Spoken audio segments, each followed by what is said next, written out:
Movie की शुरुआत में हमें ब्रुक नाम की लड़की दिखाई जाती है जिसे कुछ बैड गाइज ने किडनैप कर लिया था।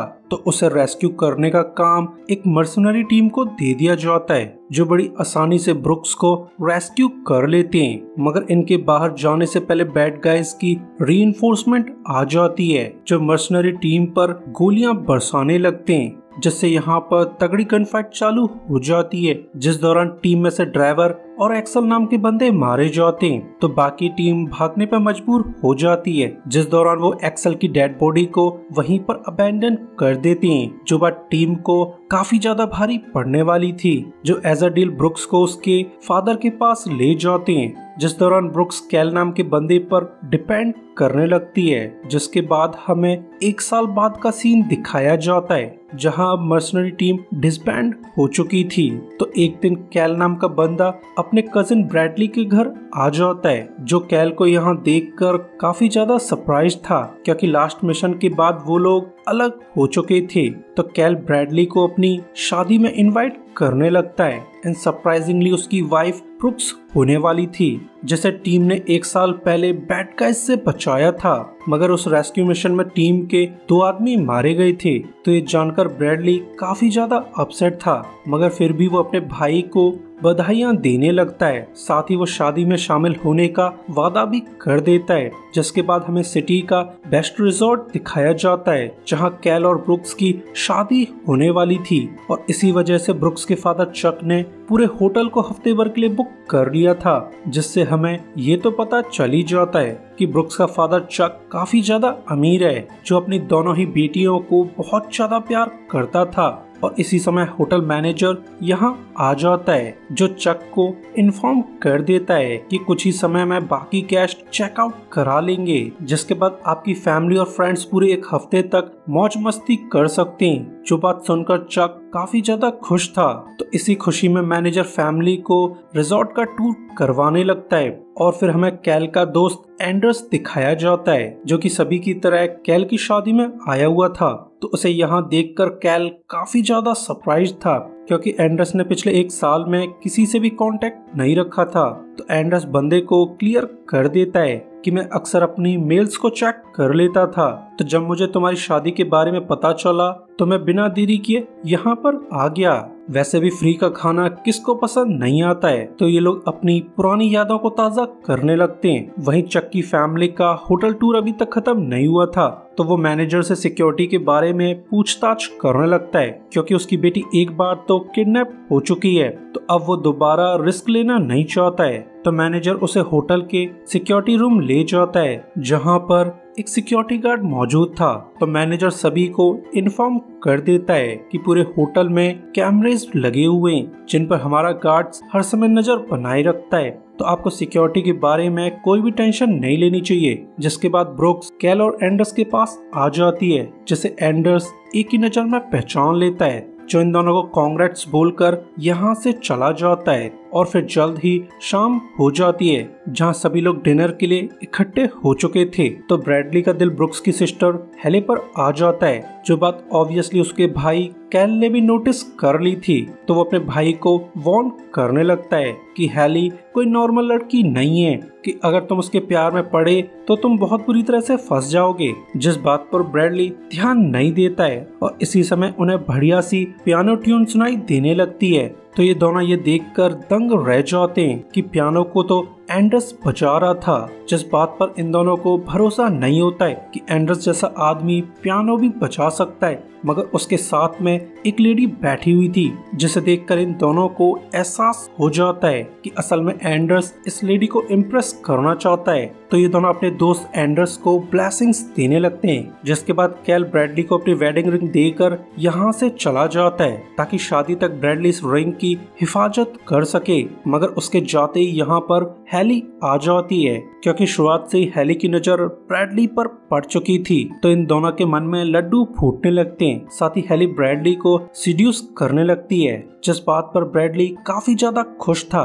तो ये लोग जल्दी से पूल की डायरेक्शन में चले जाती हैं, जहाँ स्विमिंग करते समय इनके बीच मौसम बनने लगता है, जिससे इनका रोमांस चालू हो जाता है। जिसके बाद हमें अगली सुबह का सीन दिखाया जाता है, जिस दिन कैल और ब्रुक्स की शादी होने वाली थी, मगर ब्रैडली और हेले शादी में जाने के लिए लेट, तो वो लोग जल्दी से कपड़े चढ़ाकर बाहर जाने लगते हैं ताकि वो टाइम रहते इवेंट तक पहुंच जाएं। वहीं दूसरी तरफ सिक्योरिटी रूम में मैनेजर आ चुका था, जो गार्ड को कॉफी ऑफर करने लगता है, मगर गार्ड को अपने बॉस पर जरा भी शक नहीं होता है, जो बिना हेजिटेशन के कॉफी को ड्रिंक कर लेता है, जिससे गार्ड की बत्ती गुल हो जाती है। ऑब्वियसली मैनेजर ने उसकी कॉफी में कुछ मिला दिया था, जो न जाने की उस वेडिंग की धज्जियां उड़ाना चाहता है, जिसके लिए वो अपने पार्टनर्स को कॉल करके उन्हें इन्फॉर्म कर देता है कि मैंने सिक्योरिटी गार्ड को ठिकाने लगा दिया है और अब तुम्हारी एक्टिविटीज पर कोई भी नजर नहीं रखने वाला है। वहीं चक एंडर्स के साथ ड्रिंक्स करने लगता है, जहां ये लोग बातों ही बातों में कुछ ज्यादा ही ड्रिंक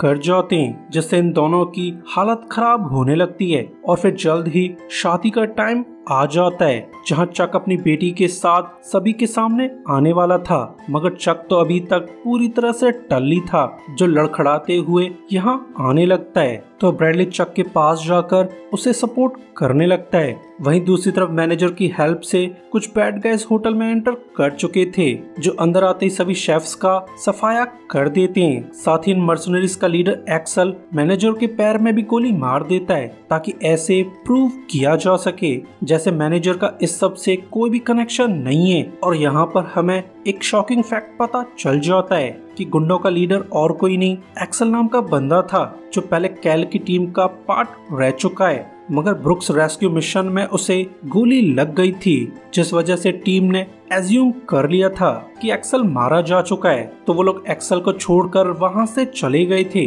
जो बात अब टीम को भारी पड़ने वाली है, क्योंकि ऑब्वियसली एक्सल अभी तक जिंदा है, जो बाकी टीम से रिवेंज लेना चाहता है। वहीं शादी की सभी रस्में पूरी हो चुकी थी, मगर रिंग सेरेमनी के दौरान गड़बड़ हो जाती है, क्योंकि ब्रैडली ने गलती से रिंग घुमा दी थी। तो ब्रैडली और हेली जल्दी से रिंग की तलाश में निकल जाते हैं, जहां उन्हें काफी ढूंढने पर भी रिंग कहीं भी नजर नहीं आती है, मगर लास्ट में हेली को रिंग स्विमिंग पूल के बाहर मिल जाती है। तो ये लोग जल्दी से वेडिंग एरिया की तरफ जाने लगते हैं, जहां सभी लोग उनका वेट कर रहे थे, मगर उनके आने से पहले ही एक्सल के गुंडे यहाँ आ जाते हैं, जो वेडिंग में मौजूद सभी लोगों को धमकी देने लगते हैं कि अगर जिंदा रहना चाहते हो तो अपनी जगह पर बैठे रहो। मगर इस सब का भीड़ पर जरा भी असर नहीं होता है, क्योंकि उनकी अब तक पूरी तरह से चटक चुकी थी, जो अपनी जान बचाने के लिए यहाँ से भागने लगते हैं। मगर बैड गाइज बिना रहम के उन पर गोलियां चला देते हैं, जिसमें ज्यादातर गेस्ट मारे जाते हैं। साथ ही बैड गाइज ने चक की सिक्योरिटी का भी सफाया कर डाला था।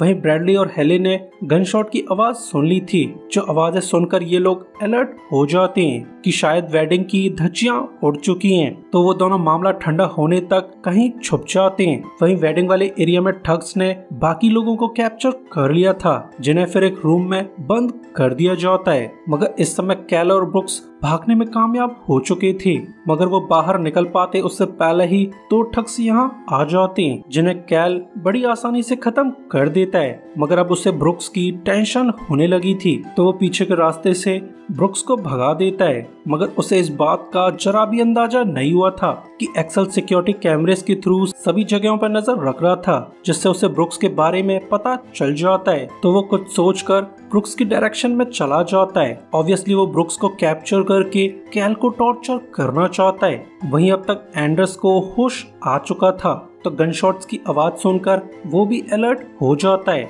तो वो कुछ सोचकर अपने पार्टनर्स की हेल्प करने चला जाता है, जहां कैल एक गुंडे से बुरी तरह से पिट रहा था। तो एंडर्स कैल की जान बचाने के लिए ठग को ठोक देता है। वहीं एक्सल को काफी ढूंढने के बावजूद ब्रुक्स नहीं मिलती है, तो वो खराब मूड से कसिनो चला जाता है, जहां वो अपने राइट हैंड विक्टर के साथ चक को कैप्चर कर लेता है, जो सीन ब्रैडली और हेली ने भी देख लिया था। तो हेली ये सब देखकर काफी ज्यादा डर जाती है, जिसकी आवाज से एक्सल को उनकी लोकेशन के बारे में पता चल जाता है तो वो ब्रैडली और हेली की डायरेक्शन में अंधाधुंध गोलियां चलाने लगता है। मगर ब्रैडली भी एक ट्रेन सोल्जर था जो बड़ी आसानी से अपनी और हेली की जान बचा लेता है। मगर अब हेली काफी ज्यादा गुस्सा थी क्योंकि उससे एहसास हो चुका था कि ब्रैडली और बैड गाइज एक दूसरे को जानते हैं, तो उसे ब्रैडली के मोटिव पर शक होने लगता है। तो ब्रैडली उसे क्लियर कर देता है कि बैड गाइज का लीडर एक्सल नाम का बंदा है जो कि पहले हमारी टीम का पार्ट हुआ करता था, जो कि 1 साल पहले तुम्हारी बहन को बचाने के चक्कर में बैडली इंजर्ड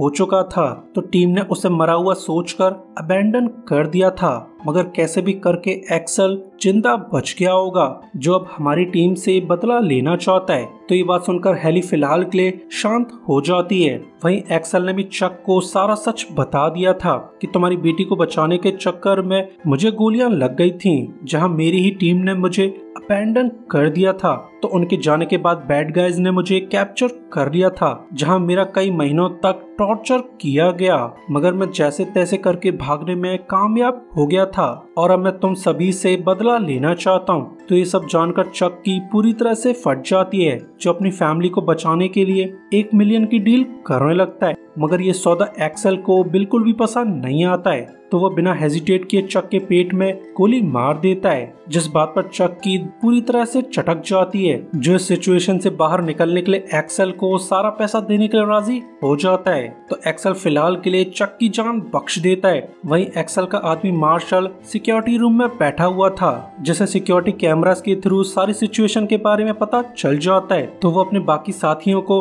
अलर्ट कर देता है, जहां एक बंदा जल्दी से ब्रुक्स के पास पहुंच जाता है। जो ब्रुक्स को कैप्चर कर पाता उससे पहले ही एंडर्स यहां आ जाता है, जो बिना रहम के इस ठग का खून कर देता है। साथ ही उसे एहसास हो चुका था कि उन लोगों पर कैमरा से नजर रखी जा रही थी, तो वो कुछ सोचकर ठग की यूनिफॉर्म पहन लेता है।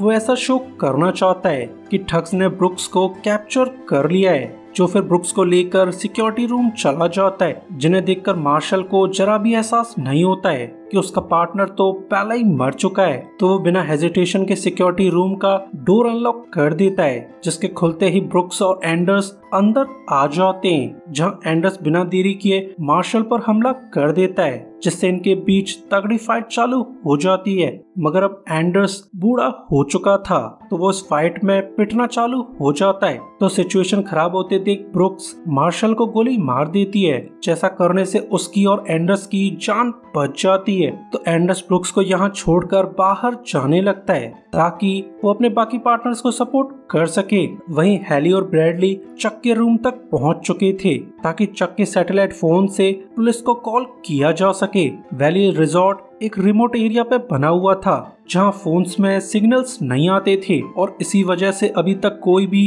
पुलिस को इन्फॉर्म नहीं कर पाया था। तो हेली जल्दी से पुलिस को बुलाने लगती है, मगर ये रिजॉर्ट तो सिटी से काफी दूर था, जिस वजह से पुलिस को यहाँ आने में देर हो सकती थी। जो बात जानकर हेली को डर लगने लगता है, क्योंकि पुलिस के आने तक वो लोग मारे जाएंगे। और तभी यहाँ पर एक्सल का राइट हैंड विक्टर आ जाता है, जो ऑब्वियसली हेली का खून करना चाहता था, मगर टाइम रहते ब्रैडली विक्टर पर हमला कर देता है, जिससे इन दोनों के बीच फाइट चालू हो जाती है, जिसमें विक्टर ब्रैडली की बुरी तरह से पिटाई लगा देता है, जहां वो ब्रैडली को पीट पाट कर बालकोनी से नीचे गिरा देता है। तो ये सब देखकर हेली काफी ज्यादा डर जाती है, जो अपनी जान बचाने के लिए यहाँ से भागने लगती है, जिसका ऑब्वियसली पीछा किया जाता है, जहाँ विक्टर उसे फॉलो करते हुए पूल वाले एरिया तक पहुँच जाता है। मगर वो हेली को नुकसान पहुँचा पाता उससे पहले ही कैल यहाँ पर आ जाता है, जो हेली की जान बचाने के लिए विक्टर से भिड़ जाता है। तो विक्टर की पूरी तरह से सनक चुकी थी, जो कैल की वाट लगा देता है।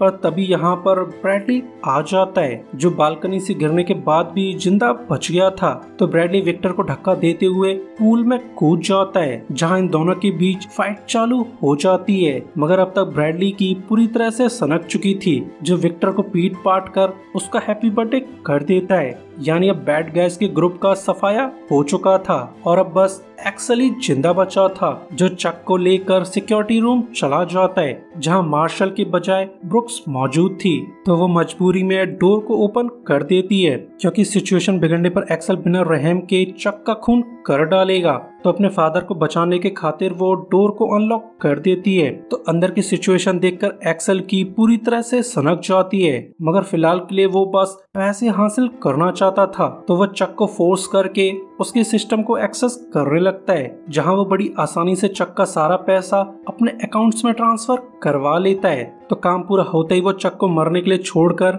यहाँ से चला जाता है, मगर उसने ब्रुक्स को साथ में ले लिया था क्योंकि एक्सल को एहसास हो चुका था कि उसके ओल्ड पार्टनर्स इतनी आसानी से पीछा नहीं छोड़ने वाले हैं, और ऐसा होता भी है। ब्रैडली, एंडर्स और कैल सभी ठग्स को मार के एक्सल का रास्ता रोक लेते हैं। तो सिचुएशन को खराब होता देख एक्सल ब्रुक्स को मारने की धमकी देने लगता है, जिससे मजबूर होकर टीम को अपने हथियार गिराने पड़ते हैं। मगर कैल काफी ज्यादा चालू था, जो एक्सल को समझाने की कोशिश करने लगता है कि उस दिन जो भी हुआ वो सब एक एक्सीडेंट था, क्योंकि हमें इस बात का जरा भी अंदाजा नहीं हुआ था कि तुम सर में गोली लगने के बावजूद जिंदा बच जाओगे, वरना हम कभी भी तुम्हारी बॉडी को अबेंडन नहीं करते।